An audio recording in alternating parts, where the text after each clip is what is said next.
Thank you for the nice intro. DAOs might not be the hottest topic right now, but I believe it's actually currently an interesting period for DAOs. I've been a delegate and DAO contributor for a while, and I want to share a bit of a timeline and my current thoughts on DAOs.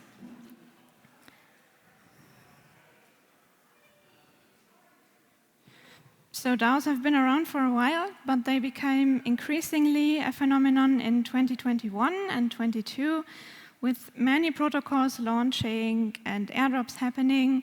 So there was a clear need for decentralized governance, and DAOs kind of became the default model for these organizations. We saw Constitution DAO, which was a very popular phenomenon back then. They were scaling very quickly to a couple thousand contributors. And then there were many other DAOs popping up, these kind of a group chat with a shared bank account sort of things. And the tooling got much better, so it was very easy to set up a DAO. On the right is an old screenshot from DeepDAO, mentioning nearly 20,000 organizations, while the majority probably was just snapshot spaces. Still, it was a lot, and they were also sitting on major treasuries. On top of that, there were many types of different DAOs emerging, some governing a product, like protocol DAOs, others just vibes-based, like social DAOs. Then we had service DAOs who were even selling services to other orgs, or collector DAOs for NFTs. But fast forward to today, the majority of the DAO in the slides is probably not very active anymore. Some are still doing good, but generally there's a phase of consolidation. It's often similar problems, the result of token-based voting in general. So there's power concentration or plutocracy in many DAOs, and just generally people on the internet trying to organize themselves. Often there's not much incentive to participate, or operations are messy or unclear. And also the administration in the USA recently became less strict with DAOs, meaning there's actually less pressure to decentralize and less regulatory arbitrage through DAOs, if you want to say so.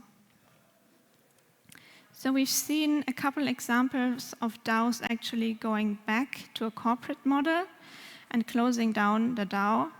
A recent example is a cross DAO, and they promised better business opportunities as a centralized company. And actually, the token holders and voters took this rather positively, so it was almost 100% vote for abandoning the DAO in the end.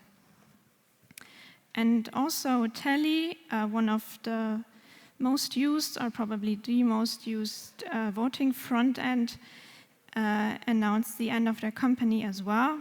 The product will be maintained, but they made the case that there's simply not a sufficient market for DAO tooling at the moment. Then we also have governance conflicts happening. This is not new, but with the current sentiment, many protocols are struggling to allocate their resources, and the underlying conflicts become more evident. DAO was an example where the relationship between team and DAO was struggling around revenues of the protocol, and it was even called like kind of a civil war. On top of that, if a DAO is not properly maintained, or if we have more inactive or paused DAOs, there can also be a risk for security. The screenshot on the left is a recent example where an attacker bought just about $2,000 of a token and thus got over 50% voting power in a DAO who still held about 1 million in user funds. In the end, the vote could be cancelled by the team. Again, centralized activity. But yeah, we see, unfortunately, more of these cases. So what now? there's consolidation and a lot of frustration around DAOs, which I can resonate as a delegate, but it's also a good time to think about how to design better governance. Because if we want to have decentralized protocols in the future, decentralized governance will be an integral part of that.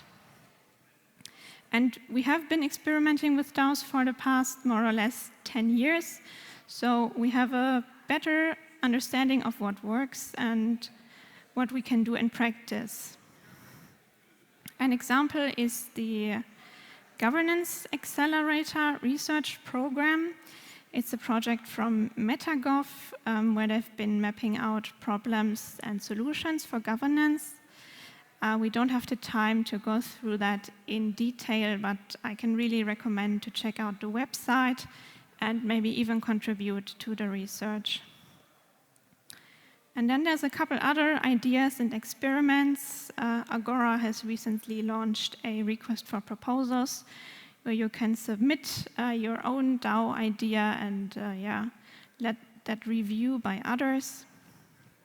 And generally, we see more thinking about DAOs in a structural way, not just changing the UI of a proposal or the voting process, but thinking about coordination more generally, and also learning from other organizations, since governance is really not a Web3 specific problem.